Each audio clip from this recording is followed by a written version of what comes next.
Good morning, everyone. Again, hello. Today, we are going to be talking about why email is your primary threat vector. Most of today's devastating breaches still start with just a single email. Before I get started, I want to tell you, I want to thank Checkpoint and Checkpoint Research for all the information that I get to share and learn from. So I'm pretty excited about being a partner with Checkpoint, and we partner with them because they offer the best in breed world class software and hardware. So we love partnering with them. We know the product really well. So when we talk about that, a lot of people don't like to talk about their partners. I think that's all we do is talk about our partners.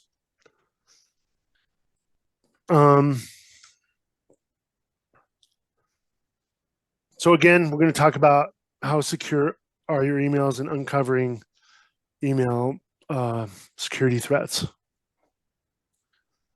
So more insidiously, it's all about stealing power user credentials. This allows criminals to gain access, send emails, make financial requests, and spread malicious code everywhere that a user's identity is authorized to go. And attacks have evolved from just simple mass spam campaigns to highly sophisticated ransomware and extortion schemes. Phishing attacks have been widely implicated as the initial threat vector for a range of cyber attacks. This includes ransomware, breaches of customer and employee data, and for example, through account credential compromise, providing access to email accounts, confidential files, cloud services, things like that. Email attacks are a subset of targeted phishing attacks that focus on direct theft of financial resource. So these are all only due to finance. It's not fun anymore. Two of the top 4 types of cyber attacks that organizations are most concerned about involve targeted attacks by email. So we'll talk about what essentially is business email compromise, BEC. I hate to throw out acronyms, but BEC. So everybody's got emails, and this actually includes personal emails because we see a lot of attacks on the personal side, but we call it BEC. And these attacks are a specific type of phishing attack. They rely on targeting and example, going after a specific person or a role type in an organization. And normally they seek monetary payment as a direct outcome. Again, it's all about money. So these types of attacks include diverting payment on a valid invoice to a fraudulent bank account, submitting a fake invoice for payment, diverting employee payroll to a fraudulent bank account, or using impersonation of senior executives to lend credibility to a plausible but irregular request, like paying a large sum to a new bank account to secure some sort of acquisition, maybe a merger, or they're trying to buy something. A lot of these are also those infamous Nigerian scams where you've won $32 million. That's the same thing as a compromise that you're probably used to seeing. It also, you also see like those gift card frauds and romance scams. All BEC types of attacks have also been called man in the middle attack, man in the email attacks, excuse me. So email account compromise and wire fraud, all of these are all parts of BEC attacks. And employees at all levels of an organization are targeted by these attacks. These attacks differ from many other forms of cyber threats, relying almost entirely on social engineering to trigger human susceptibility and plausible requests. So they're pulling at your heartstrings, and it's like coming on to a panhandler. It's so hard to say no to them because they're pulling on your heartstrings. BEC attacks do not generally carry malware or include weaponized links or seek to compromise an email account credentials. Um, these attacks rely on the compromise of business email, a normal and highly used channel for business communication. These by inserting fraudulent email messages into a stream of regular ones, BEC attacks include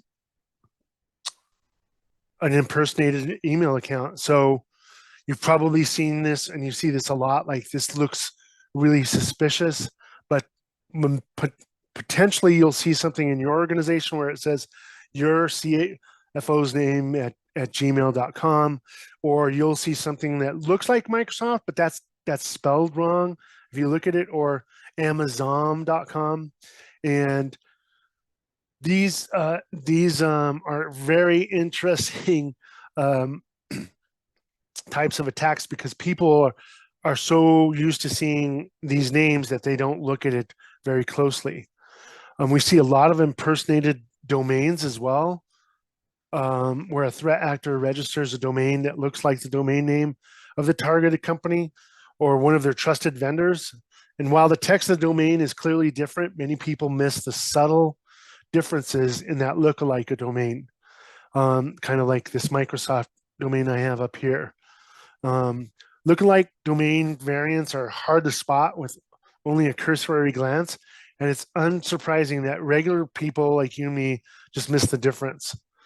And I see this a lot every day, trying to figure out what spams really look like, or these phishings look like.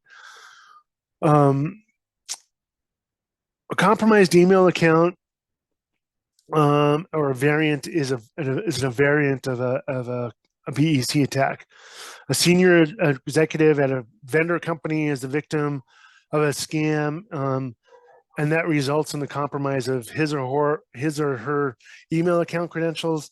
Until that credential compromise is detected, the threat actor can send email messages impersonating that executive or that person, such as new messages requesting for payment to a different bank account, or resubmitting invoices already sent with a new payment details. For organizations using Microsoft or Google Workspace for the email, the compromise of account credentials also gives access to all the documents in OneDrive, SharePoint, or Google Drive, which can include invoices and invoice templates that can be altered before sending. 87% of organizations have an email security product already deployed. 46 of those admit they still that email still poses a threat, and 46% cited that the biggest vulnerability, almost 5 times above the next greatest concern. So email is very, very at the forefront of the cybercrime. Microsoft and Google dominate the global cloud-based market, as you know. Worldwide market share of this Office suite is split between Google and Microsoft, and because of that, the temptation of the massive pool of potential victims, criminals are constantly investing in new scams to users of these cloud-based services, and this makes cloud-based email one of the most desirable and lucrative attack vectors for opportunistic hackers. The persistent effectiveness of phishing and email fraud. The crafting of phishing emails to look genuine from stolen or known identities can trick even the best of us. And this is one that caught Adam and I. Despite education efforts, besides our deep experience, phishing attacks continue to be cited as often as weak link in security. As security leaders, we still see users clicking on targeted theme and event phishing emails that have been personalized to mimic legitimate emails.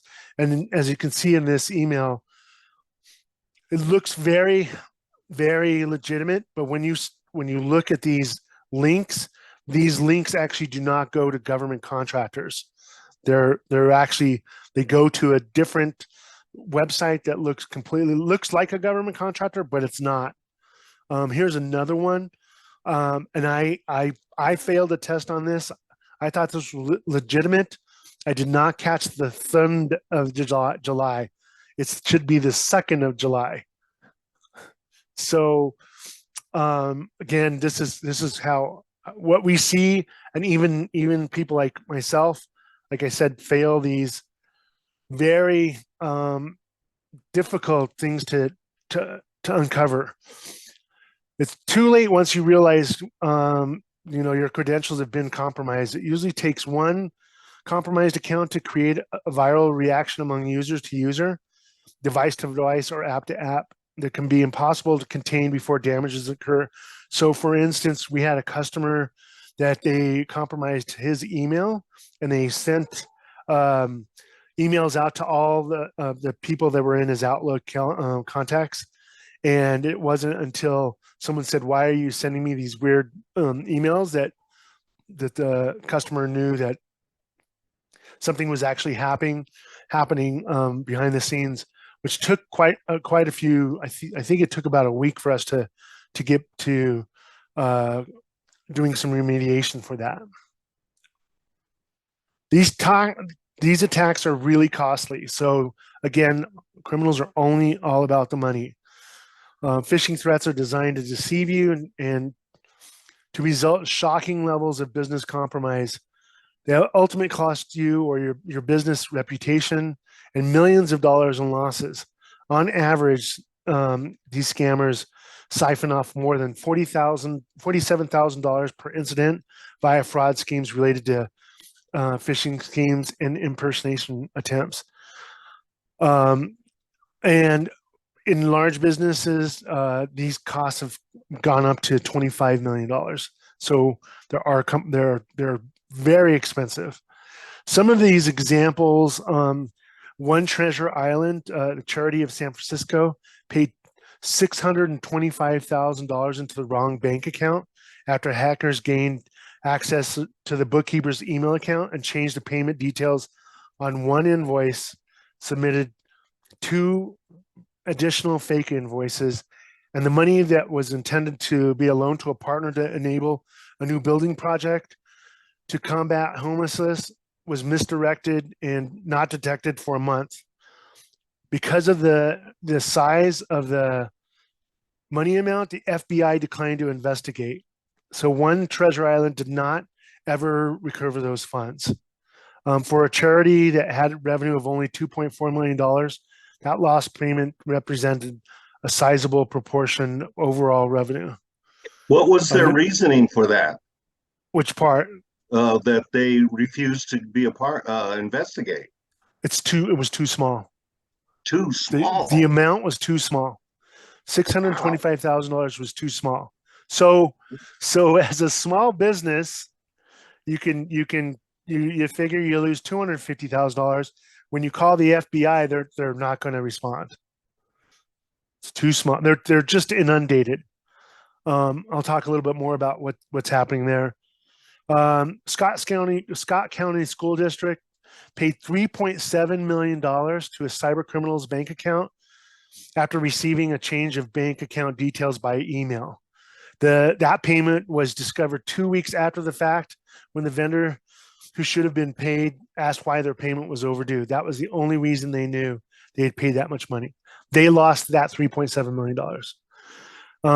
Another one that was interesting was America's Cup. I don't know if you're into sailing, but the event arm of Team New Zealand paid $2.8 million, or about $2 million in US dollars, into a cyber criminal's bank account in Hungary. The threat actor used an email address from a lookalike domain name to request a payment on an invoice, and due to the real contractor in Europe, and it was paid to a new bank account, and they lost that money as well. So several companies have lost tens of millions of dollars to these scams. Google and Facebook lost $120 million combined. That was never recovered. So wider research beyond that, the evidence of these attacks Almost 20,000 complaints in 2020, costing $1.1 billion. And the FBI has received over 20,000 complaints of successful scams. And that's included in that $1.8 billion. This is 43% of all the internet crime reported to the FBI. So it's almost half of the crime on the internet. And interesting stat is that the average cost of each email compromise is $96,372. So, and we see this often. We see companies in that average range, and that is a loss of funding. So people will call us and say, "Can you help us recover our email credentials or our social media credentials? They've been stolen."